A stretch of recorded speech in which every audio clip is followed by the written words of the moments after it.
This is Albrooks. Thank you for watching the Brooks Trading course. This is the 5th of 5 videos on Forex Basics. In this video, I'm going to be talking about the margins and how you can trade greatly levered positions. And then I'm also going to be talking about profit and loss. A lot of what's in this video is not important in terms of trading, but you have to have some familiarity with some of it. And what a margin is simply a good faith deposit that allows you to open a position. It's not a fee, it's not a commission. It's calculated on the base currency. So for example, if you're trading the euro versus dollar pair, the margin is 2% of the euro if the broker says your margin is 2%. What that means is, for every 10 euros in your account, you can trade up to 500 euros in a position. And this is because, although the charts look like they move a lot, on a percentage basis, Forex charts do not move much at all. Here's an example. Let's say you bought 100,000 of the dollar versus the yen.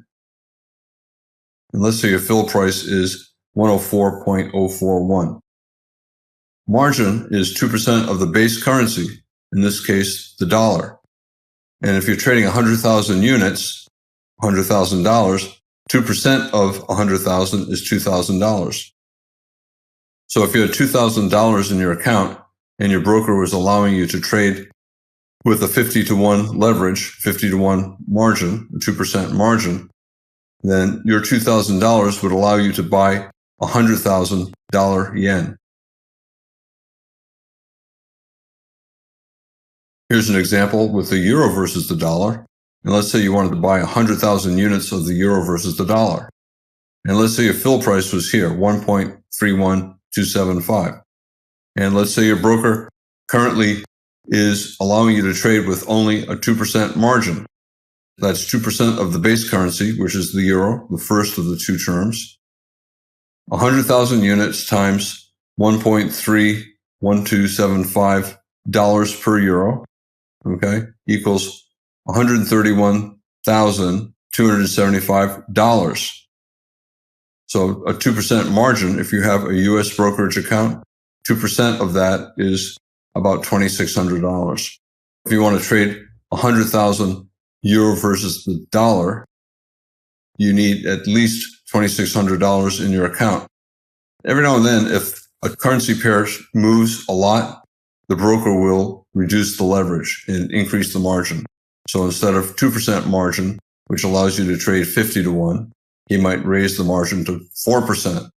And if it's 4%, that means your position size can be 25 times greater than your money in your account. Now, margins are much smaller than for non-Forex markets, for example, the E-mini. And that's because, as I said earlier, Forex markets usually move less on a percentage basis. Now, 50-to-1, that means 1 out of 50. So 50-to-1 leverage is 1 out of 50, that's 2%. That means for every $200 in your account, you can trade a position that's $10,000 in value.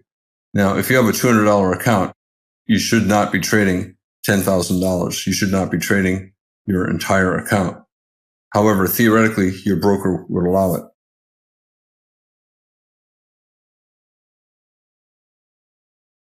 Now, I want to talk a little bit about profit and loss. And in this section of slides, I'm not going to say everything that is on each slide because it's boring and you don't need to know all the details to trade properly. But if you are curious about the details, you can pause the video and read the details. Okay, the profit or loss on a trade is based upon the quote currency, not the base currency. For example, here, euro versus the dollar is the quote currency, the euro is the base currency. At the end of the day, your trade is converted into your account currency at the end of the session. So if you're in the United States it's going to be converted into dollars. In this particular case, since the dollar is the quote currency, there's no conversion to be made. On the other hand, let's say you're in the United States and you're trading the euro versus the yen cross. Your native account is US dollars. And at the end of the day, if you have a profit, it's in yen. Your broker will sell the yen at the bid into dollars. If you have a loss at the end of the day, the broker will buy yen at the ask in dollars to cover your loss. At the end of the day, there's a rollover that takes place. So a lot of brokers do this. I don't know if all brokers do this, but all positions, at least theoretically, are closed, and then they're opened automatically. They're rolled over for the next trading day, which begins just a few minutes later, except on a Friday. The next trading day is Sunday. There's a type of trade that you'll sometimes hear, but it really has nothing to do with you or me as traders, and that is a carry trade. And it's an interest rate trade. Traders buy a currency or a bond with a higher interest rate, and then they sell another currency or a bond with a lower interest rate. So they pay the lower interest rate, and then they collect the higher interest rate. And they're hoping that the currencies stay at around the same level, or that they do not move in the wrong way, because you don't want the value of the currency pair that you're hoping to profit on, the higher interest rate currency, you don't want it to drop drastically in value, because then whatever you're making on the higher interest rate, you're losing on the currency. So in a carry trade, the difference between the interest that you're collecting and the interest that you're paying is your profit. As I said, you'll hear the carry trade mentioned fairly regularly in reference to currency trading, but it has nothing to do with us. It's a long-term strategy that is used for institutions, not individuals. And again, as I said, it only works if the exchange rate is stable or if the Forex price moves in your direction. Another reason for me to bring up the carry trade is because it affects the roll price. For example, let's say you're long 100,000 units of the Australian dollar versus the Swiss franc. Okay.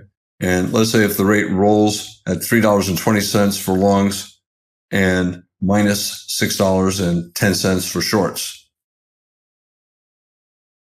then $3.20 is added to your account on the open of the next session. And if it's a Friday, you get 3 days worth of interest, $9.60. If you were short 100,000 units of the Australian dollar versus the Swiss franc, $6.10 would be debited.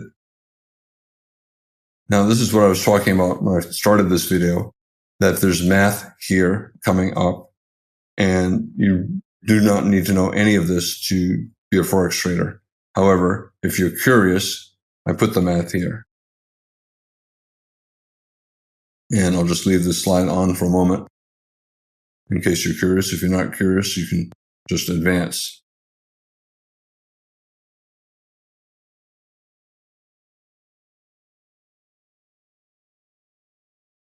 So here's an example of 100,000 units of the euro versus the dollar. If you sold at 131.81 and then you bought back at 1.3171, theoretically you have a 10 pip profit.